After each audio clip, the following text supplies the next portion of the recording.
Assalamualaikum warahmatullahi wabarakatuh.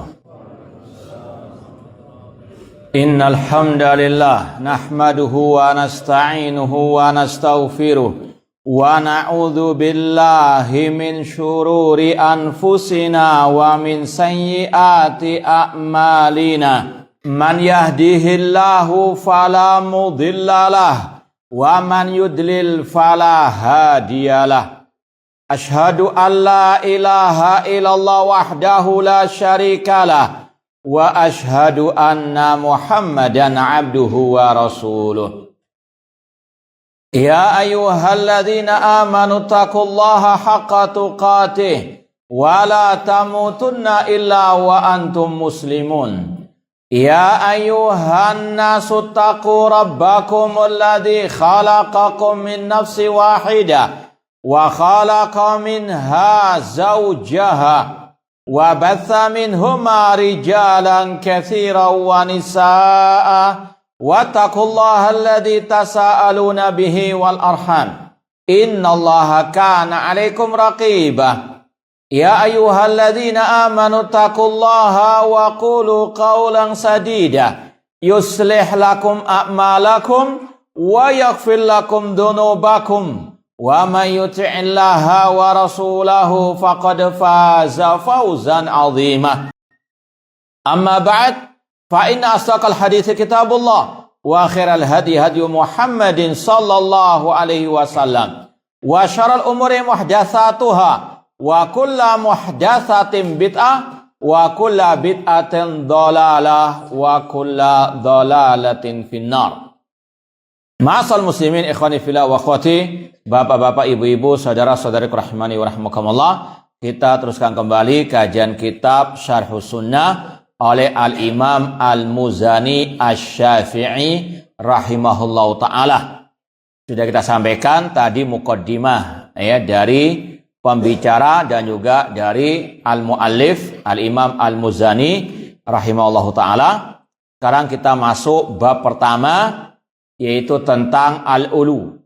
Ya, silakan mungkin yang lihat terjemahnya bisa di PDF atau mungkin kalau bisa di fotokopi. Nah, kata al-Imam Al-Muzani Asy-Syafi'i rahimahullah, alin ala arsyihi fi majdihi bidatihi.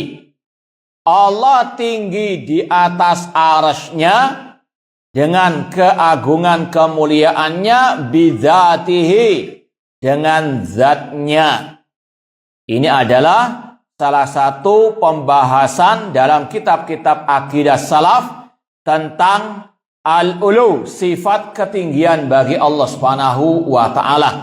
Ini adalah akidah Ahlussunnah sepanjang masa. Namun akidah Ahlussunnah yang asli, bukan yang imitasi. Kan banyak mengaku Ahlussunnah tapi tidak meyakini Allah di atas langit. Ini Ahlussunnah yang palsu. Karena ijma' salaf Ahlussunnah sejak zaman para sahabat, tabi'in, tabi'ut tabi'in, bahkan 4 imam Ahlussunnah, 4 madhab, semuanya meyakini Allah fis sama. Bahkan Imam Abu Hanifah keras ucapannya, man angkara ulu Allah fis sama fahuwa kafir. Kata Imam Abu Hanifah, barang siapa mengingkari ketinggian Allah di atas langit, dia kafir. Dan arsy Allah di atas langit. Ya, arsy adalah makhluk yang paling tinggi. Maka tidak ada pertentangan. Kalau ada yang mengatakan Allah di atas arsy, Allah di atas apa? Langit.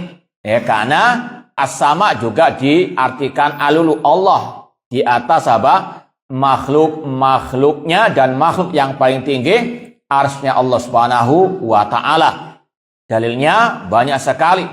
Ar-Rahman al-Arsy istawa, ada 7 ayat yang mengatakan demikian. Di antaranya dalam surat Thaha ayat ke-5, demikian pula dalam surat Al-A'raf 54. Adapun dalil Allah tinggi di atas langit, ya, ini kata Imam Ibnu Qayyim lebih dari 1000 dalil. Mau disebutkan sekarang? Sampai subuh nanti. Redaksi-redaksi ayat tentang ketinggian Allah di atas langit banyak. Di antaranya kalau ada ayat yang mengatakan Allah menurunkan Al-Quran, itu menunjukkan Allah ada di atas langit. Karena namanya menurunkan dari mana ke mana? Inna anzalnahu fi lailatul qadar, inna nahnu nazzalna dzikra wa inna lahu lahafidun. Demikian pula setiap ayat yang ada kata-kata naik kepada Allah, amal soleh, ucapan yang baik, itu dalil Allah fis sama, ilaiyas adul kalimut thayyib wal amalu as-salih. Demikian pula ayat aamintum man fis sama. Apakah kalian merasa aman dengan zat yang di atas langit? Intinya sekali lagi, banyak dalil tentang Allah fil ulu. Bahkan Imam Az-Zahabi yang bermadzhab Syafi'i dalam masalah fikih, beliau menulis kitab khusus tentang al-ulu. Kalau yang Anda punya ada 2 jilid, lebih dari 1.500 halaman. Hanya berkaitan ayat, hadis, ucapan sahabat, ucapan tabi'in, sampai ucapan ulama-ulama ya di zaman beliau. Tentang apa? Ketinggian Allah di atas langit. Bahkan di situ juga dicantumkan ucapan Syekh Abdul Qadir Al-Jilani yang banyak dikeramatkan oleh, bahkan dituhankan oleh sebagian kaum muslimin negeri kita. Bahkan fotonya pun apa? Nggak tahu dari mana foto tersebut. Ya. Beliau juga meyakini Allah fis sama. Itu dicantumkan oleh Imam Az-Zahabi menukil dari kitab beliau yang berjudul Al-Ghunyah. Ada 1 jilid kitab beliau judulnya Al-Ghunyah. Dan alhamdulillah sudah pernah kita terjemahkan, kita posting juga di medsos tentang akidah Syekh Abdul Qadir Jilani. Beliau ulama ahli sunnah. Di antaranya meyakini Allah fis sama. Cuma orang-orang yang mengkeramatkan beliau jauh dari akidah yang sebenarnya, dari akidahnya Syekh Abdul Qadir Al-Jilani rahimahullah ta'ala. Intinya Allah alin ala arsyihi, Allah tinggi di atas arsy-Nya. Dan ini sekaligus menjadi penafsiran Ar-Rahman alal arsy istawa. Allah istawa itu artinya ala wartafa. Sebagaimana yang ditafsirkan oleh 2 orang tabi'in yang bernama Mujahid Abul Aliyah dalam Sahih Bukhari. Ya, dinukil, riwayatkan tafsir beliau. Dan ini yang ditafsirkan juga oleh Imam Al-Muzani. Allah istawa alal arsy alin alal arsy. Allah tinggi di atas arsy. Ini membantah orang-orang yang mengaku pengikut Imam Syafi'i namun mentafsirkan istawa dengan istaula, menguasai. Ini adalah tafsir yang sesat, menyesatkan. Kemudian kata Imam Al-Muzani, wa huwa danin bi ilmi min khalqihi. Allah zatnya di atas aras, di atas langit, namun ilmunya dekat dengan makhluknya. Dan tidak ada pertentangan antara Allah dekat dengan hambanya dengan Allah ada di atas aras. Dekat itu tidak harus nempel dengan zatnya. Ya, dan 2 poin ini dalilnya surat Al-Hadid ayat yang keempat. Huwallazi khalaqas samawati wal arda fi sittati ayamin tsumma stawa 'alal arsy. Dialah Allah yang menciptakan langit dan bumi dalam 6 masa. Kemudian dia istiwa di atas arsy. Apa arti istiwa tadi? Ala wartafa, tinggi di atas arsy. Ini zatnya Allah di atas arsy. Allah yang mengatakan demikian. Kemudian Allah mengatakan, ya'lamu ma yaliju fil ardi wa ma yakhruju minha wa ma yanzilu minas sama wa ma yarju fiha wa huwa ma'akum aina ma kuntum wallahu bima ta'maluna basir. Dan dia Allah mengetahui apa yang masuk ke bumi, apa yang keluar dari bumi, apa yang turun dari langit, apa yang naik ke atas langit. Dan dia bersama kalian di mana saja kalian berada. Zatnya di atas langit, namun dia bersama hamba-hambanya dengan ilmunya. Maka tidak ada pertentangan antara ketinggian Allah di atas arsy dengan zatnya, dengan Allah bersama atau dekat dengan makhluknya. Dekat tidak harus nempel, ya. Bersama tidak harus nempel. Dan ini yang sekali lagi kata para ulama, Allah yang menjamakkan antara keduanya, antara dia di atas langit, di atas arsy, dan dia sekaligus dekat bersama hamba-hambanya. Kalau dalam istilah bahasa Arab, kata para ulama, sirna wal qamara ma'ana. Kita berjalan di kala malam hari bersama rembulan. Rembulan ada di mana? Di atas langit. Namun bersama kita kemana saja kita berjalan. Apakah rembulan nempel di badan kita? Sejajar dengan kita? Tidak. Allah di atas namun bersama hamba-hambanya. Bersama dengan ilmunya, dengan pengawasannya. Dan ini yang juga diucapkan oleh gurunya Imam Asy-Syafi'i, yaitu Imam Malik rahimahullah. Beliau mengatakan Allah fis sama wa ilmuhu fi kulli makan. Allah di atas langit dan ilmunya di mana-mana. Ahata ilmu bil umur. Ilmunya Allah meliputi segala-galanya. Allah bi kulli syai'in alim. Ya'lamu ma baina aydihim wa ma khalfahum. Dalam ayat apa itu? Ayat kursi. Ya'lamu ma baina aydihim wa ma khalfahum. Allah mengetahui masa lalu mereka dan masa depan mereka. La takhfa alaihi khafiyah. Ini yang wajib diyakini oleh setiap muslim muslimah. Ilmunya Allah meliputi segala sesuatu. Alima makana wa ma yakun wa ma lam yakun kaifa kana law kana kaifa yakun. Allah mengetahui yang telah terjadi, apa yang sedang terjadi, dan bahkan apa yang tidak terjadi seandainya terjadi, dan bagaimana kejadiannya. Ada yang tahu nggak dalilnya? Allah tahu apa yang tidak terjadi, kalau seandainya terjadi, dan bagaimana kejadian. Ada yang tahu nggak ayatnya atau dalilnya? Tentang apa? Atau tentang apalah kira-kira? Yaitu tentang penghuni api neraka. Allah mengatakan walau ruddu la'adu limanuhu anhu. Seandainya penduduk api neraka dikembalikan ke dunia, mereka tetap kembali kepada larangan Allah. Ini tidak mungkin terjadi. Kata Allah, seandainya mereka dikembalikan, ini seandainya. Ya, sesuatu yang tidak terjadi, Allah Maha tahu seandainya itu terjadi dan bagaimana kejadiannya. La takhfa alaihi khafiyah. Wa anfada fi khalqi sabiqal makdur. Dan Allah mewujudkan apa yang sudah Allah takdirkan terhadap makhluk-makhluknya. Ikhwani fillah wa akhwati rahimani wa rahimakumullah. Insyaallah bab selanjutnya akan ada bab khusus tentang masalah iman kepada takdir. Namun di sini intinya ada kaitan erat antara iman kepada Allah dengan iman kepada takdir. Apa kaitan eratnya? Ada yang bisa jawab enggak? Apa kaitan erat antara iman kepada Allah dengan iman kepada takdir? Enggak ada yang tahu? Atau pura-pura enggak tahu? Taib, kata para ulama, iman kepada takdir kaitannya erat sama iman kepada Allah. Karena tingkatan iman kepada takdir itu berkaitan dengan sifat-sifat Allah. Nah, sekarang pertanyaannya, apa tingkatan iman kepada takdir itu? Nah, yang belum pernah jawab tadi. Ada yang jawab enggak? Masa enggak tahu? Tingkatan iman kepada takdir. Ada 4, sebutkan.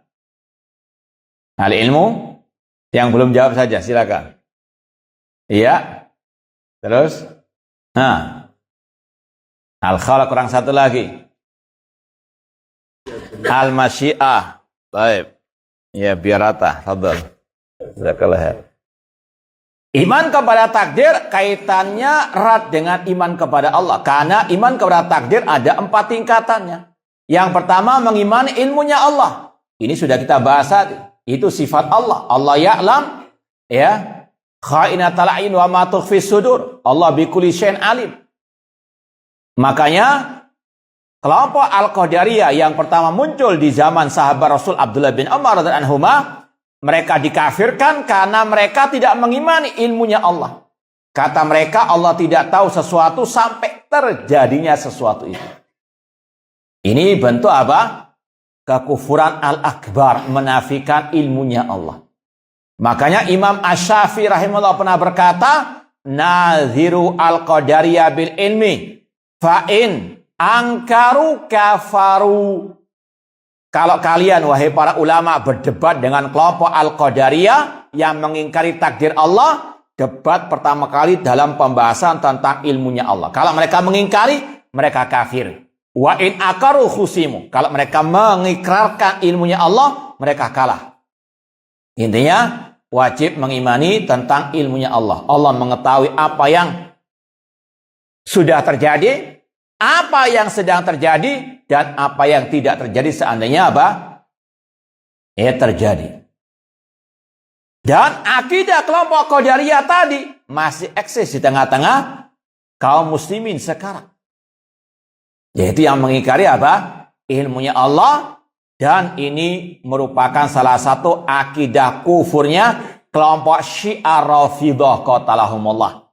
Kelompok Syiah Rafidhah, mereka meyakini Allah tidak mengetahui sesuatu sampai terjadi sesuatu itu. Yang mereka namakan dengan akidatul bada'. Dalam kitab induk hadis mereka Al-Kafi oleh Al-Kulaini dikatakan dalam babnya bab al-bada'. Ya, apa al-bada'? Itu tadi.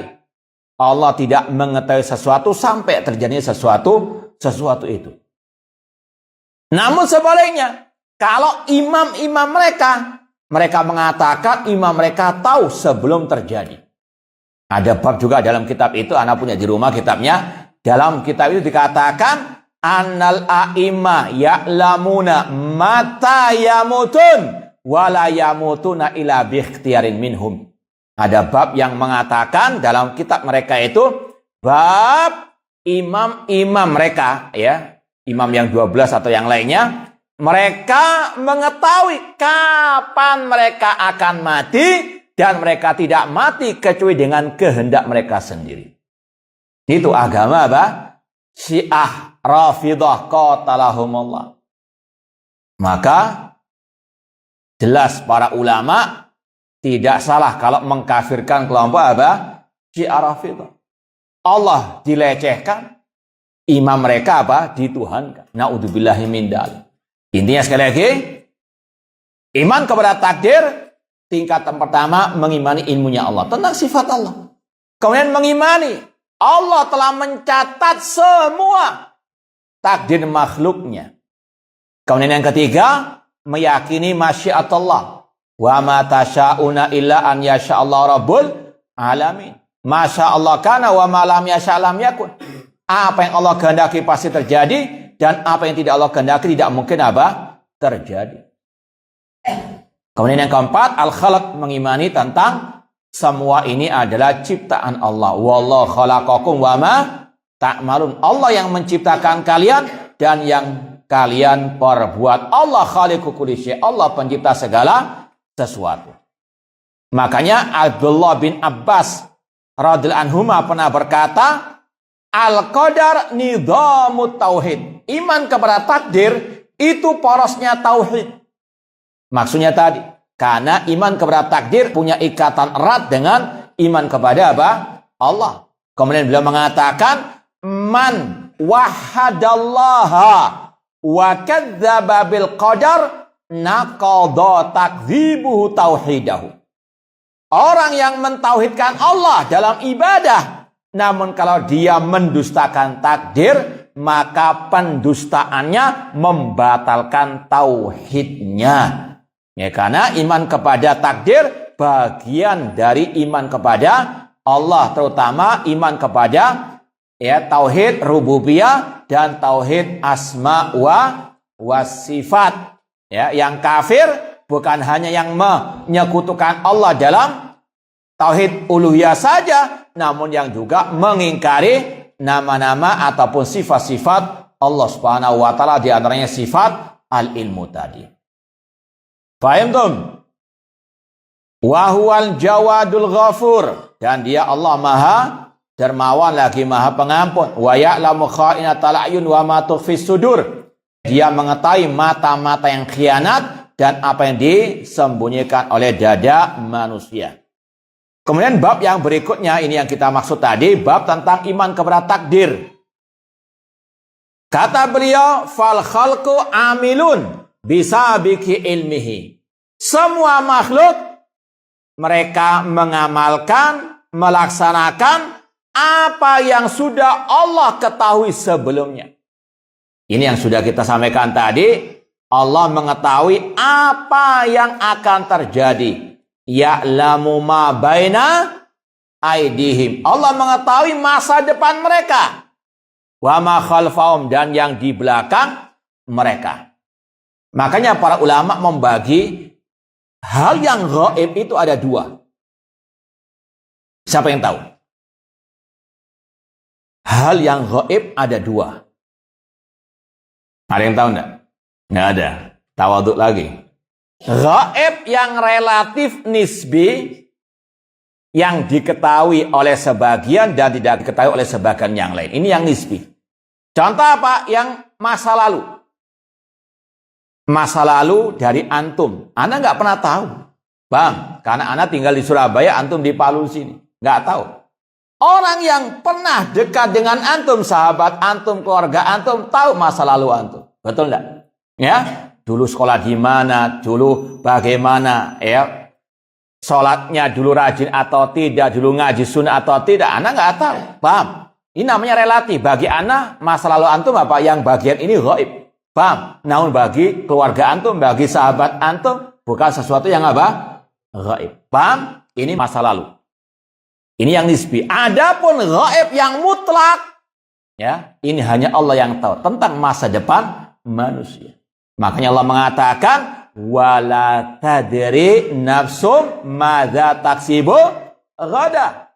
Tidak ada satu jiwa pun yang tahu apa yang dia akan perbuat esok hari. Ini yang dibagi oleh para ulama, gaib yang mutlak dan gaib yang apa? Nisbi, yang relatif tadi. Ya, manusia, ya, dia mengamalkan yang Allah sudah ketahui sejak dahulu. Allah sudah tahu. Ya, misalnya sekarang ini kita kumpul di hari ini, meskipun sebetulnya hampir batal loh kajian ini. Ya, ini sekarang cerita saja. Mudah-mudahan panitia nggak tersinggung ya. Ya, sempat kita diminta ngisi daurah, oke, kita okekan. Qadarullah, katanya ada kesibukan sana sini, sempat apa dibatalkan. Ya sudah, kita batalkan. Tapi kemudian WA lagi, Ustadz bisa nggak ngisi lagi? Ya, ternyata apa? Alhamdulillah terjadi. Ya, ini sekali lagi semua dengan kehendak Allah Subhanahu wa Ta'ala. Intinya apa? Ya, Allah, ya, telah menetapkan ini semuanya dalam Lauhul Mahfuz sebelum ini terjadi.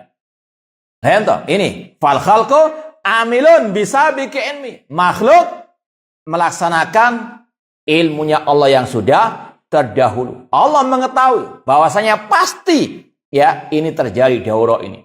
Ya, meskipun ada tadi hampir dibah, ya. Namun masya Allah kana wa ma lam yasha lam yakun. Apa yang Allah kehendaki pasti terjadi.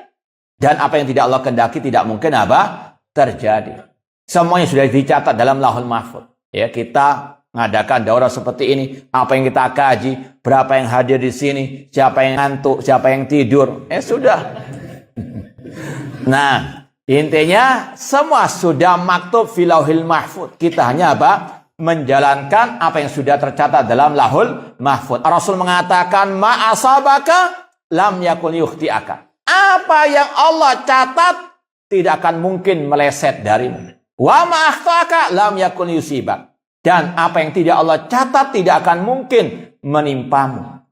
Dan ini ada faedah yang luar biasa bagi, ya, jiwa kita, bagi diri kita. Bahwasanya yang penting kita berusaha, yang penting kita tawakal, hasilnya serahkan kepada Allah Subhanahu wa Ta'ala.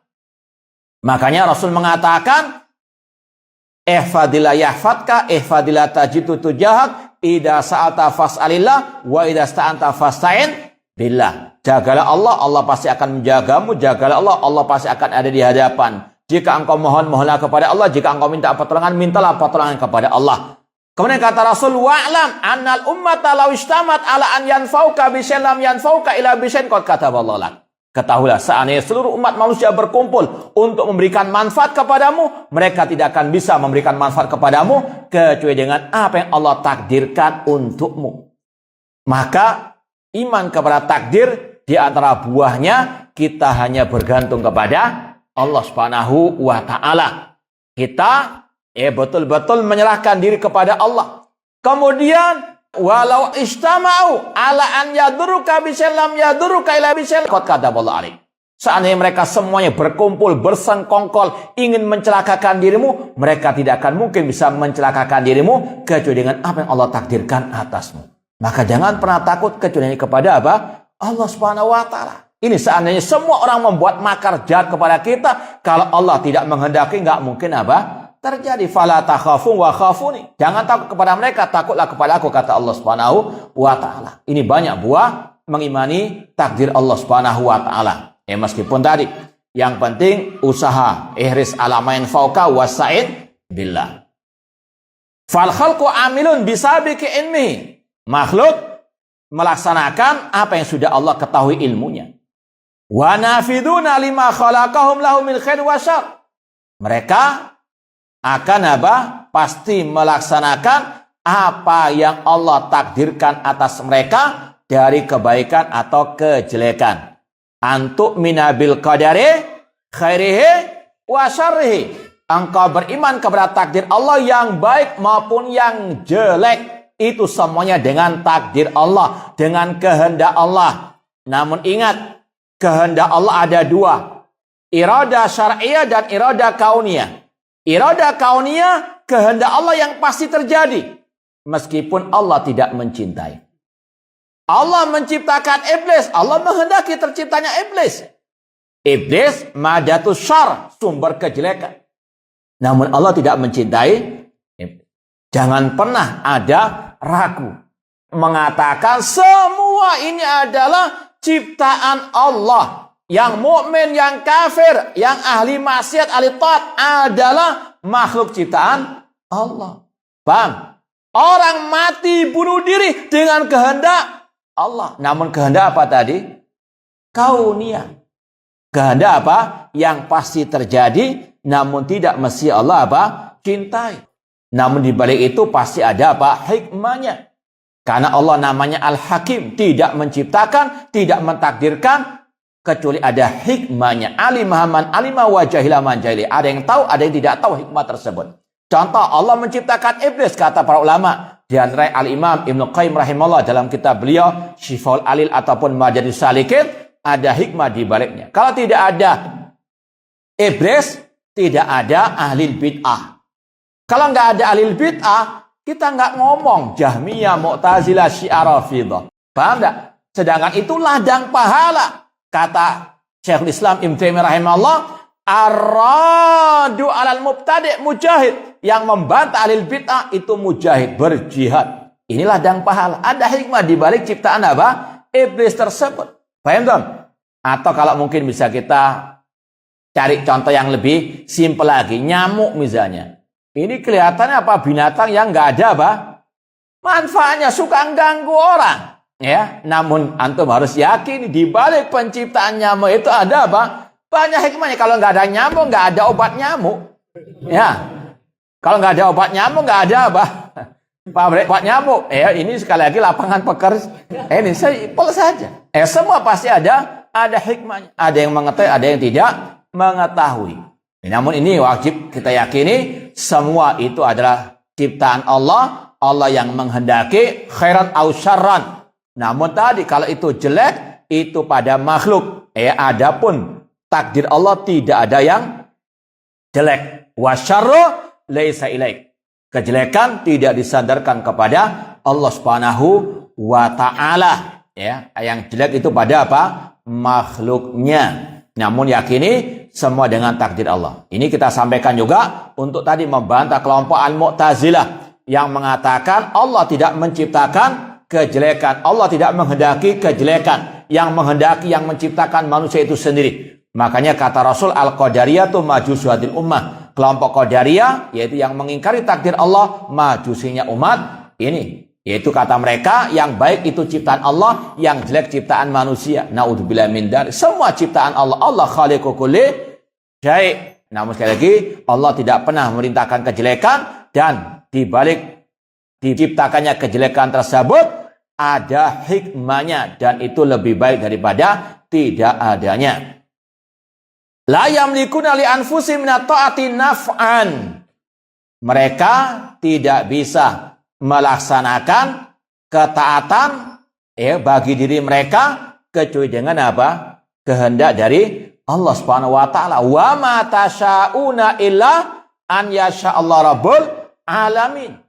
Antum datang ke sini, ini bukan murni karena kekuatan antum, bukan murni karena kehendak antum. Kalau antum dikasih sakit perut sedikit saja, sudah nggak bisa hadir di la haula wala quwata illa billah.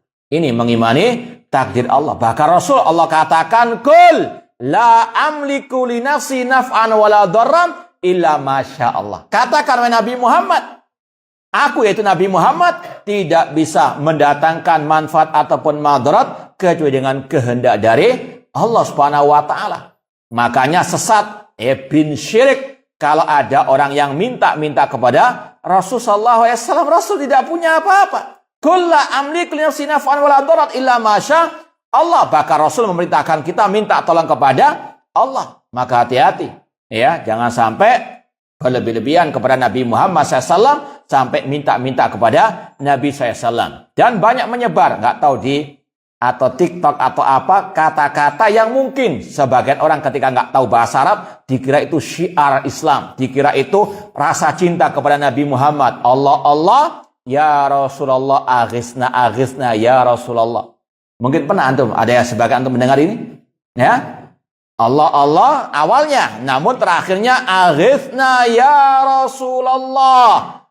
Maknanya, ya Rasulullah, tolonglah kami. Istighatsah dengan Rasulullah SAW. Syirik kepada Allah Subhanahu wa taala. Rasul enggak punya apa-apa. Qul la amliku li nafsi naf'an wala darat illa ma syaa. Rasul saja istighatsah kepada Allah. Kok mereka istighatsah kepada Rasul SAW? Na'udzubillah min dzalik. Ini diantara buah iman kepada takdir juga mengimani hanya Allah yang bisa mendatangkan manfaat dan madarat. Wala yajiduna ila sarfil masyati anha daf'an. Mereka manusia tidak mungkin bisa menolak, mencegah, menjauhkan diri dari kemaksiatan kecuali dengan tadi kehendak dari Allah Subhanahu wa taala. Imam Asy-Syafi'i rahimahullah pernah mengucapkan bait-bait syair tentang iman kepada takdir. Ada yang hafal? Nah, ada yang hafal enggak bait syairnya Imam Syafi'i? Katanya antum Syafi'iyah. Imam Syafi'i mengatakan, "Ma syi'ta kana wa illam asya. Wa ma syi'tu illam tasya lam yakun."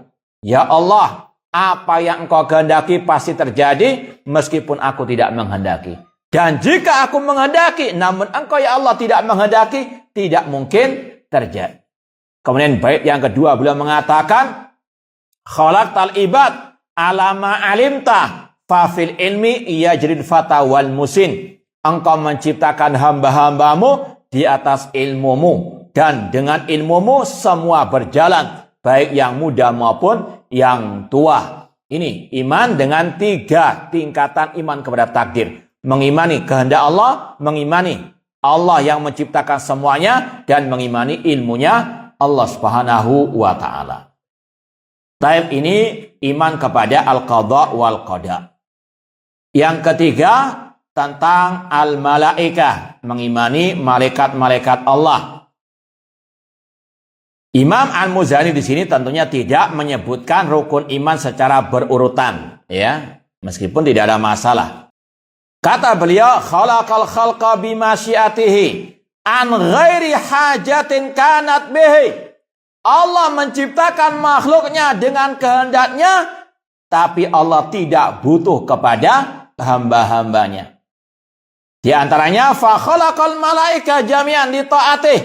Allah menciptakan malaikat untuk mereka taat kepada Allah. La ya'sunallaha ma amarahum wa yaf'aluna ma yu'mar. Allah menciptakan malaikat bukan berarti Allah butuh kepada malaikat. Ada malaikat yang mencatat amal perbuatan. Apakah Allah nggak tahu amal perbuatan manusia? Allah Maha tahu segala-galanya.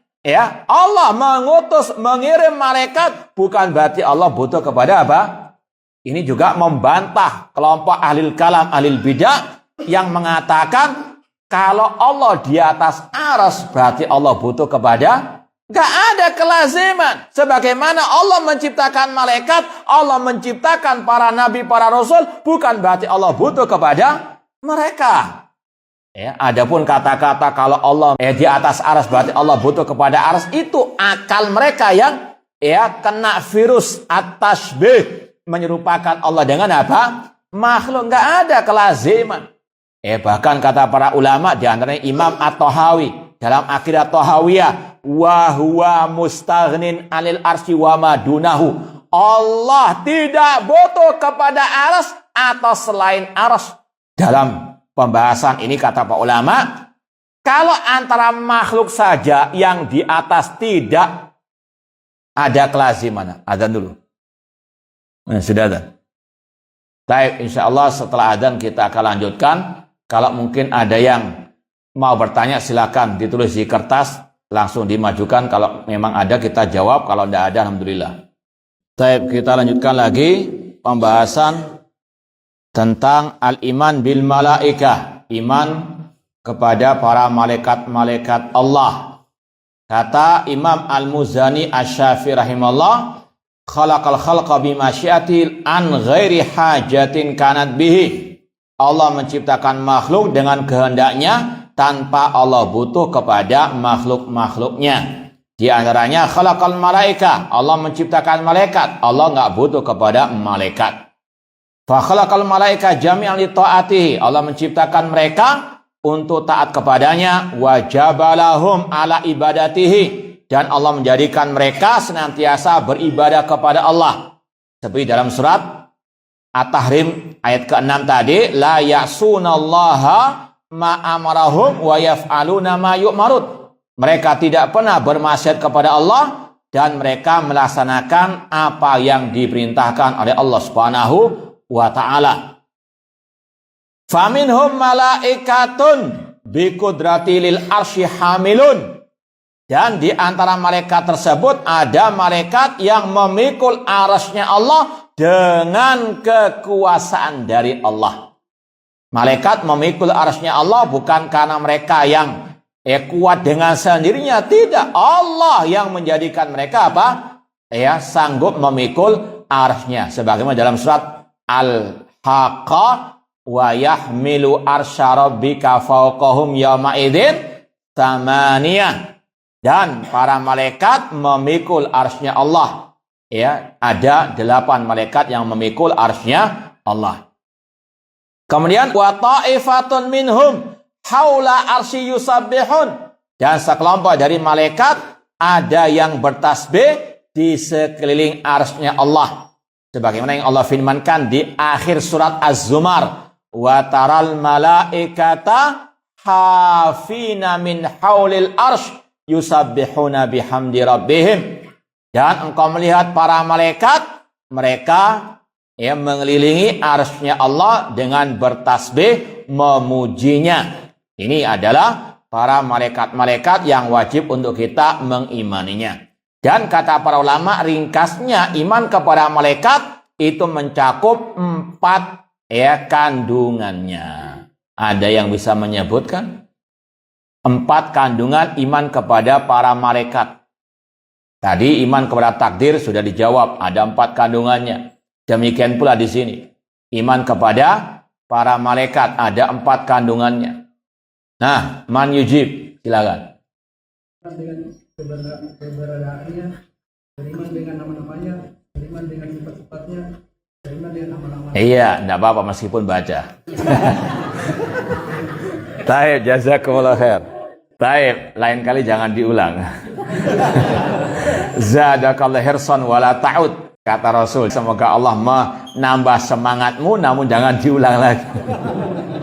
Iya. Taib, jazakumullah khair. Iman kepada malaikat, kata para ulama, ada 4 kandungannya. Yang pertama, mengimani wujud malaikat. Ini disampaikan oleh para ulama untuk membantah kelompok filsafat yang ekstrim yang mengingkari wujud malaikat. Mereka mengatakan malaikat itu fiktif. Dongeng saja, nggak ada kenyataannya. akidah filsafat ini ada sumbernya lagi, yaitu mereka meyakini kenabian. Ini berkaitan dengan masalah kenabian dulu. Kata mereka, kenabian itu boleh dicalonkan oleh setiap orang, namun dengan 3 syaratnya. Alias, setiap orang boleh mencalonkan diri sebagai nabi. Pilnap. Ya. Namun dengan 3 syarat. Kata mereka, seorang yang mau menjadi nabi itu harus punya 3 syarat. Yang pertama, kuwatuz zakat, kuatnya kecerdasannya. Yang kedua, ini yang intinya, kuwatul khayal, kekuatan menghayal. Ya, yang paling bisa berhalusinasi bisa calon jadi nabi. Ya, yang ketiga, kuwatut tasir, bisa mempengaruhi manusia atau masyarakat. Dari poin yang kedua tadi, mereka mengatakan nabi itu pintar berkhayal. Di antara hasilnya adanya malaikat. Kata mereka, malaikat itu hanya khayalannya nabi. Ya, adanya malaikat yang mencatat amal itu semuanya khayal. Meskipun tujuannya baik agar manusia mau naudzubillahi min dzalik. Makanya Islam itu vs filsafat. Filsafat bukan dari Islam. Filsafat itu musuhnya Islam. Ya, makanya dari ulama Ahlussunnah tidak ada yang mendukung membela ilmu filsafat, ilmu kalam, ilmu al-mantiq. Mereka semua mengecam. Kata Umar bin Khattab, "Iyyakum wa ashabar ra'i." Jauhkanlah diri kalian dari para penuhan akal. Yaitu diantaranya kelompok filsafat tadi. Imam Syafi'i mengatakan, hukmi fi ahlil kalam an yudrabu bil jaridi wan ni'at. Hukuman sanksi yang aku berikan kepada pengikut ilmu kalam dipukul dengan pelepah kurma, dengan terompa, wa yutafu bi fil asyai wal qabail. Dikarak di kampung-kampung kabilah-kabilah seraya diumumkan hadza jazaa'un man tarakal kitab wa sunnah wa aqbala ala ilmil kalam. Ini balasan bagi yang meninggalkan Al-Qur'an dan Sunnah dan dia mengikuti ilmu kalam alias ilmu filsafat tadi. Di antara keekstriman mereka mengingkari adanya apa? Malaikat. Makanya Ibnu Sina, kenal Ibnu Sina? Nah, siapa dia? Kan banyak orang mentokohkan dia seolah-olah dia ulama pahlawan Islam. Padahal banyak ulama-ulama yang mengkafirkan dia karena dia pengikut kelompok filsafat yang ekstrem, di antaranya mengingkari adanya hari kiamat. Ya, sama dengan tadi, itu semuanya adalah khayal. Demikian pula bahkan lebih ekstrem lagi, mereka mengingkari alam semesta ini Allah yang menciptakan. Kata mereka alam semesta ini ada dengan sendirinya. Ya, kata mereka kidamul alam. Paham? Ya, jadi sekali lagi hati-hati. Ini salah satu kekafiran, mereka mengingkari hal-hal yang gaib karena nggak masuk akal mereka. Malaikat tidak ada, naik turun dan seterusnya. Naudzubillahi min dzalik. Mereka mengatakan ini khayalan para al-anbiya. Makanya ulama mengatakan iman kepada malaikat diantaranya mengimani wujudnya apa? Malaikat, untuk membantah mereka yang mengatakan malaikat itu fiktif. Yang kedua, mengimani nama-nama para malaikat secara global maupun terperinci. Apa makna secara global? Bahwasanya malaikat itu la ya'lamu junuda rabbika illa huwa. Kita nggak tahu berapa jumlah malaikat kecuali Allah yang maha tahu. Maka secara umum, secara global, di sana ada malaikat-malaikat namun kita nggak tahu nama mereka. Adapun mengimani secara terperinci, mengimani nama-nama malaikat yang dicantumkan dalam Al-Quran dan Sunnah Rasulullah SAW. Jibril, Mikail, Israfil, Malakul Maut, dan seterusnya. Kemudian yang ketiga, mengimani sifat-sifat para malaikat. Di antaranya tadi, sifat malaikat secara umum, yusabbihuna bihamdi rabbihim. Mereka bertasbih kepada Allah. Mereka senantiasa taat kepada Allah. Mereka tidak bermaksiat kepada Allah. Ini sifat mereka secara umum. Namun ada sifat-sifat secara individu. Kita imani secara terperinci. Jibril memiliki 600 sayap. Ya, sedangkan malaikat yang lain beda-beda. Sebagaimana Allah mengatakan, Alhamdulillahi fatiris samawati wal ardi ja'il malaikati rusulan uli ajnihatin masna wa thulatha wa ruba. Ada malaikat yang punya 2 sayap, ada yang punya 3, ada yang punya 4 sayap. Malaikat Jibril punya 600 sayap. Ini yang wajib diimani tentang sifat malaikat secara individu maupun secara global. Kemudian yang keempat, mengimani tugas para malaikat. Allah mengatakan tentang para malaikat, wa ma minna illa lahu maqamun ma'lum. Tidaklah kami para malaikat kecuali ada tugas masing-masing. Ya, maka kita imani secara global maupun terperinci. Yang sudah diperinci oleh Al-Quran dan Sunnah, kita wajib mengimani secara terperinci. Jibril tugasnya menurunkan wahyu, malaikat Mikail menurunkan apa? Hujan, dan seterusnya. Ini sekali lagi wajib mengimani para malaikat dengan 4 kandungannya tersebut. Adapun di sini kata Imam Muzani, wa akharun bihamdi yuqaddisun wastafa minhum rusulan ila rusulihi. Dan Allah memilih dari mereka para rasul-rasul utusan dari kalangan malaikat kepada rasul-rasul dari kalangan manusia. Ini bantahan juga kepada kelompok filsafat tadi. Ahlus sunnah meyakini an-nubuwah istifa minallah. Kenabian itu pilihan dari Allah. Nggak bisa orang mencalonkan diri sebagai apa? Itu kegilaan kelompok apa? Naudzubillah min dzalik. Adapun ahlus sunnah meyakini an-nubuwah istifa minallah. Pilihan dari Allah. Allahu yastafi minal malaikati rusulan wa minan nas. Allah memilih utusan-utusannya dari kalangan malaikat dan dari kalangan apa? Manusia. Allah yang memilih.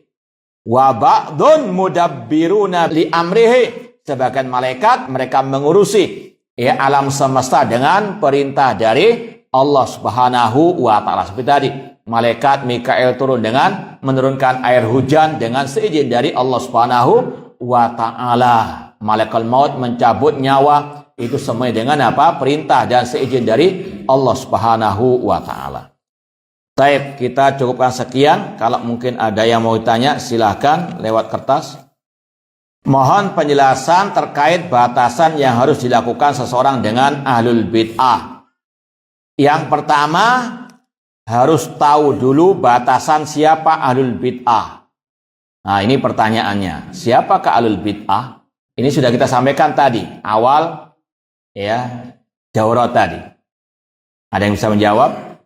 Nah, yang menyimpang dari usulu as-sunnah santa. Kalau ditanya lagi, dari mana antum tahu? Sebutkan ucapan ulama salaf tentang hal ini.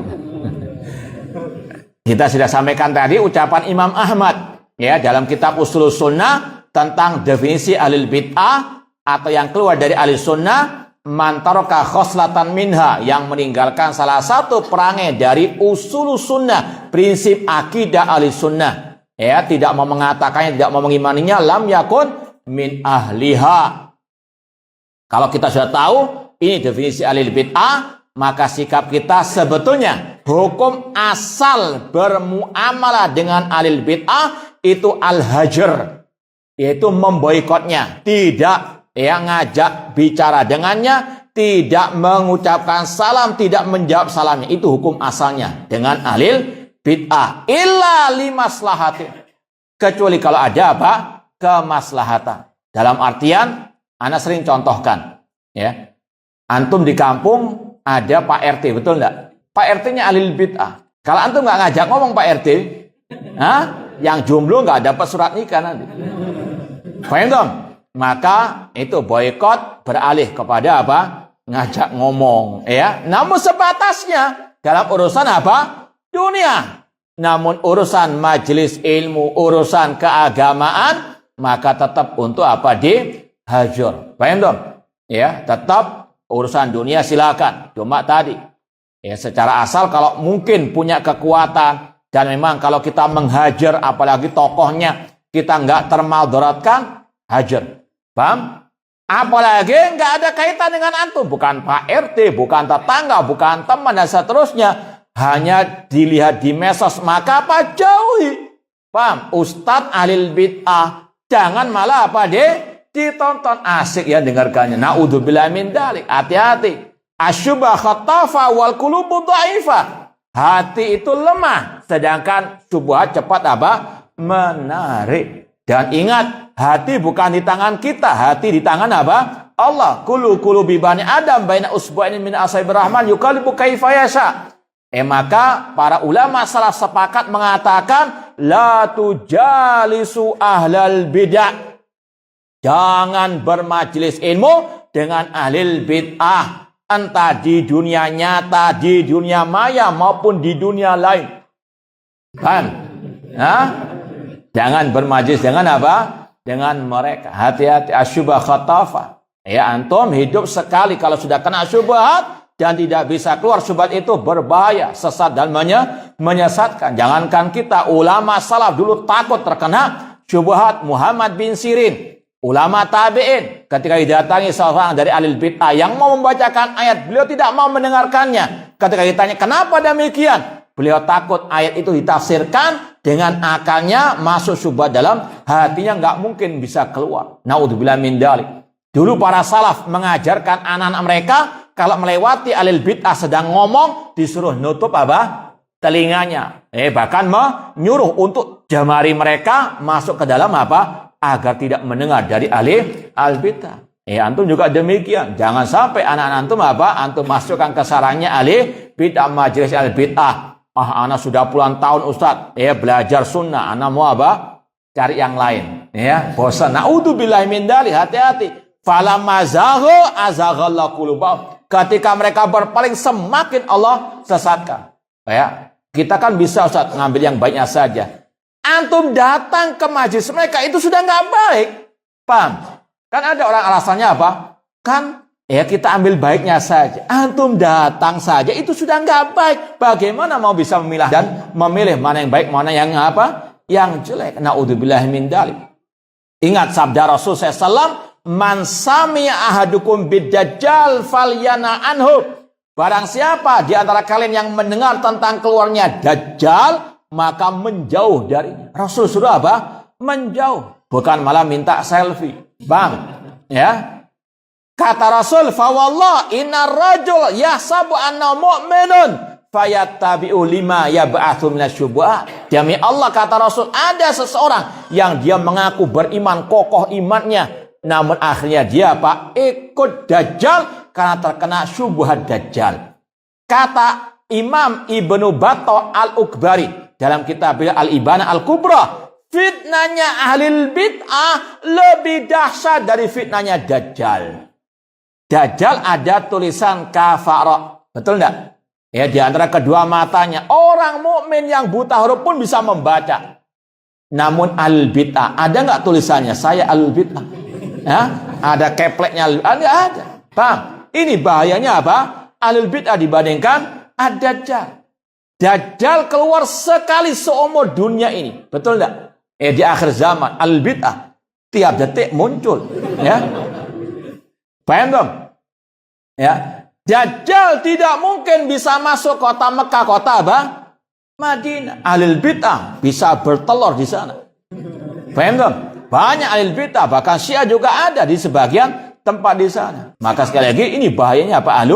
Ahlul bid'ah. Sekali lagi, ini batasan bermuamalah dengan mereka, apalagi sudah dai-nya, ustadznya, sekali lagi jauhkan diri dari mereka. Bagaimana dengan pendapat rezeki sudah ditetapkan, tapi cara mendapatkan tergantung manusianya. Wallahu ta'ala alam. Kalau yang dimaksud di sini kewajiban seorang hamba untuk berusaha, namun berhasil atau tidak, itu sudah ditakdirkan oleh Allah Subhanahu wa ta'ala. Meskipun kita katakan usaha manusia itu sudah juga ditakdirkan oleh Allah ta'ala. Wallahu khalaqakum wa ma ta'malun. Allah yang menciptakan kalian dan perbuatan kalian. Paham? Jadi takdir Allah itu bukan hanya kita saja, namun amal kita. Kita sekarang duduk di sini, itu semua takdir Allah. Semua itu adalah ciptaan Allah Subhanahu wa ta'ala. Meskipun kita punya kehendak. Paham? Ini bedanya Ahlus Sunnah dengan kelompok Al-Qadariyah. Kelompok Qadariyah menafikan takdir Allah, kehendak Allah. Kelompok Jabariyah menafikan kehendak manusia. Kata kelompok Jabariyah yang sesat, manusia seperti robot, tidak punya kehendak sama sekali. Seperti bulu yang diterbangkan oleh angin. Ahlus Sunnah pertengahan. Ahlus Sunnah mengatakan manusia punya kehendak, namun kehendak manusia di bawah kehendak Allah Subhanahu wa Ta'ala. Kita katakan semua itu dengan takdir Allah. Semua adalah ciptaan Allah. Rezeki yang kita peroleh itu takdir Allah. Kita berusaha itu juga takdir Allah. Meskipun tidak menafikan kita juga punya apa? Kehendak, namun kehendak kita di bawah kehendak Allah Subhanahu wa Ta'ala. Dan itu sudah fitrah kita. Antum tadi dari rumah ke sini, apakah tiba-tiba sudah sampai sini tanpa kehendak? Innamal a'malu binniyat. Namun sampai ke sini atau tidak, itu semuanya dengan pertolongan dari Allah Subhanahu wa Ta'ala.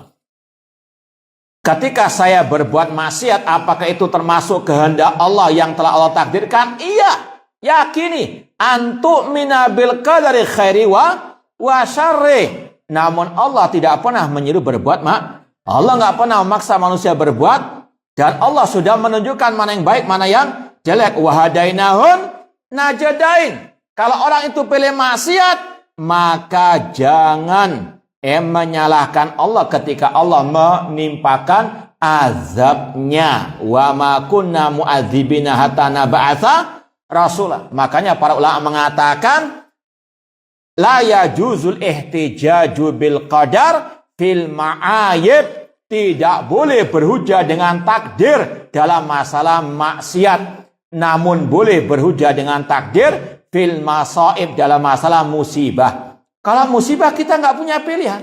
Apakah Anda pernah memilih untuk sakit? Pernah memilih untuk bangkrut dalam usaha? Musibah sudah datang demikian. Paham? Ini boleh berhujah dengan takdir. Ketika ada musibah, kecelakaan, naudzubillah min dzalik misalnya, mengatakan ya sudah ini takdir Allah. Sebagaimana kata Rasul, ihris ala ma yanfa'uka wasta'in billah wala ta'jas. Bersemangatlah dalam menggapai yang bermanfaat dan minta tolong kepada Allah. Dan jangan pernah lemah. Lau asabaka syai' fala taqul lau fa'atu kada lakana kada. Jangan ketika ditimpa musibah mengatakan seandainya aku demikian maka akan demikian dan demikian. Walakin kul qadarullah wa ma syafa'. Namun katakan ini sudah takdir Allah, dan apa yang Allah kehendaki pasti apa? Terjadi. Itu dalam masalah apa? Musibah. Karena kita nggak punya pilihan. Adapun dalam masalah maksiat kita punya pilihan. Misalnya orang itu sudah dikumandangkan adzan antara salat dan tidak apa? Salat. Dia sudah punya kehendak untuk tidak salat. Maka ketika ada adab, jangan salahkan apa? Allah, karena dia punya apa? Kehendak untuk melakukan ibadah salat. Namun kalau dia tinggalkan, itu juga karena apa? Kehendaknya, meskipun kehendak dia di bawah kehendak Allah Subhanahu wa Ta'ala. Makanya Al-Khalifah Umar bin Khattab radhiyallahu anhu ketika didatangkan seorang pencuri mau dipotong tangannya, sang pencuri mengatakan, "Mahlan ya amral mu'minin." Tenang wahai amral mu'minin, saya tidak mencuri kecuali dengan takdir Allah. Kata beliau, demikian pula aku tidak memotong tanganmu kecuali dengan apa? Takdir Allah. Ya. Ini mungkin sekedar contoh ya, sekedar contoh, jangan antum praktekkan, contoh saja.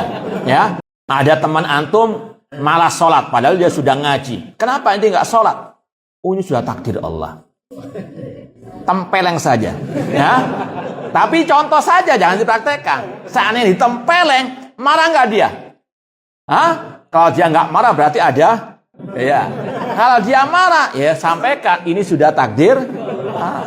Maka tidak ada hujjah atas orang yang berbuat maksiat. Ya, meskipun sekali lagi manusia punya kehendak, namun kehendak manusia di bawah kehendak Allah Subhanahu wa Ta'ala. Wallahu a'lam. Bagaimana cara mengetahui manhaj seseorang apakah dia bermanhaj salaf atau bukan? Yang pertama, ada cara yang instan, yaitu fas'alu ahla dzikri in kuntum la ta'lamun. Tanya kepada ahlinya yang betul-betul paham akidah sahihah, yang paham manhaj yang benar, yang paham mana kelompok sesat, mana dai sesat. Tanya kepada apa? Ahlinya. Seperti misalnya antum mau tahu ini makanan enak nggak enak, tanya kepada siapa? Ahlinya yang sudah berpengalaman. Jangan tanya kepada yang paham masalah bengkel, kamu nggak paham masalah apa kuliner. Jangan, paham. Ini ya, tanya kepada ahlinya. Maka ini yang instan. Paham? Atau yang kedua, antum pelajari dulu akidah salaf, manhaj salaf yang betul. Maka insya Allah akan apa? Antum, kalau istilah kita, sudah punya alarm. Ya, ketika ada yang menyimpang dari si da'i, langsung apa? Bunyi alarm. Hati-hati, awas. Paham? Ini kalau antum sudah punya background yang kuat, akidah manhaj yang benar, antum pelajari yang benar, antum dalami, antum akan bisa membedakan. Contoh yang paling simpel tadi. Kalau ada da'i yang kelakuannya di medsos suka mencaci maki pemimpin kaum muslimin, ini pastikan sudah sesat menyesatkan. Paham ya? Karena ini menyimpang dari akidah salaf. Paham? Kalau sekedar da'i itu misalnya terlambat ngajinya misalnya, jangan dikatakan kadang orang aneh bin ajaib yang sesat akidahnya tidak ditahdzir, tidak jauhi, malah ditokohkan. Yang hanya mungkin salah tadi jadwal ngajar misalnya sudah apa? Wah, naudzubillah min dzalik, ditahdzir di mana-mana. Ini yang sudah menyimpang dari manhaj as-salaf. Semuanya sudah ada apa?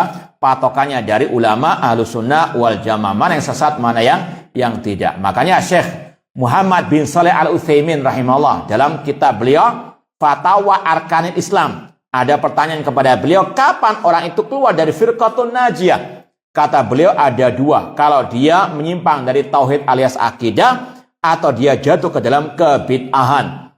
Adapun kata beliau, kalau orang itu salah akhlak, ya, iya dia kurang imannya, namun akhlak ya yang kurang tidak mengeluarkan orangnya dari al-firqah an-najiyah. Paham ya? Yang cuma tadi ada orang yang terbalik akalnya, terbalik manhajnya. Yang jelas-jelas salah dalam usulul akidah, dibela mati-matian, ya, ditokohkan, masih diustadkan. Namun yang keliru mungkin dalam masalah, atau bahkan tidak keliru. Namun karena hasad ini dan dengki yang seperti kita sampaikan tadi, luar biasa, diboikot di mana-mana. Naudzubillah min dzalik. Ini terbalik akal dan juga manhajnya. Apa hikmah takdir Allah yang ini kurang jelas tulisannya.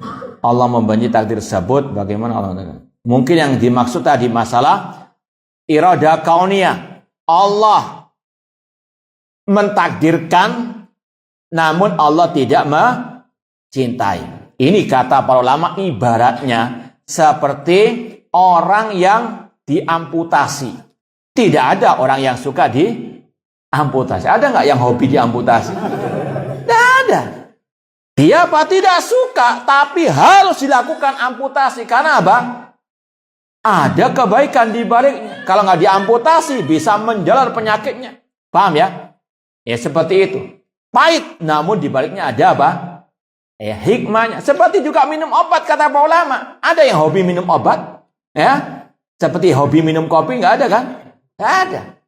Namun apa? Di balik orang minum obat, meskipun rasanya pahit, di baliknya ada apa? Itu ibaratnya seperti tadi. Iradah kauniyah itu ya seperti kalau dikatakan oleh para ulama, muradun li ghairihi. Ada tujuan di baliknya. Paham dong?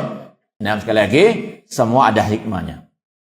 Bagaimana dengan ilmu yang mengetahui sesuatu yang belum diketahui sebelumnya? Gak paham ini.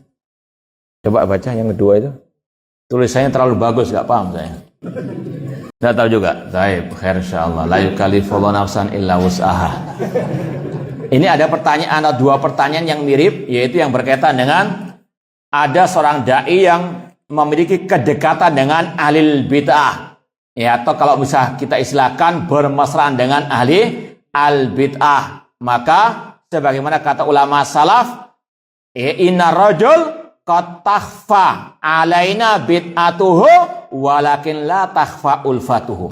Kata ulama salaf, terkadang tersembunyi atas kita kebid'ahan seseorang. Dia nggak tahu berbuat bid'ah apa saja, kita nggak tahu. Namun tidak tersembunyi bagi kita ulfatuhu, yaitu persahabatannya, pertemanannya dengan ahli al-bidah. Maka kalau dia keluar masuk pergi dan sama dengan alil bidah, bermesraan dengan alil bidah, ya, mungkin juga duet di kajian dengan alil bidah, maka ulama salaf dahulu menyamakannya dengan ahli al bidah. Ini berbahaya. Tadi sudah kita sampaikan, asal hukum dengan al bidah itu al hajar, bukan malah apa? Bermesraan dengan ahli al bidah. Paham dong? Ya. Apalagi kalau bahasa Jawa itu trisno jalaran soko kulino. Namanya cinta itu diantara sumbernya karena apa? Sering berdekatan. Paham? Ini kalau sudah asik dengan alil bidah, maka yang terjadi adalah cinta, bukan al-bara. Padahal ulama sepakat untuk bara, berlepas daripada alil bidah. Insya Allah akan ada pembahasan di akhir-akhir kitab ini tentang masalah ini. Wallahu ta'ala a'lam. Iya, pas jam 8 kita cukupkan sekian. Kurang lebihnya mohon maaf. Wa jazakumullahu khairan. Aku qouli hada wa akhiru da'wana anil hamdulillahi rabbil alamin. Wassalamualaikum warahmatullahi wabarakatuh.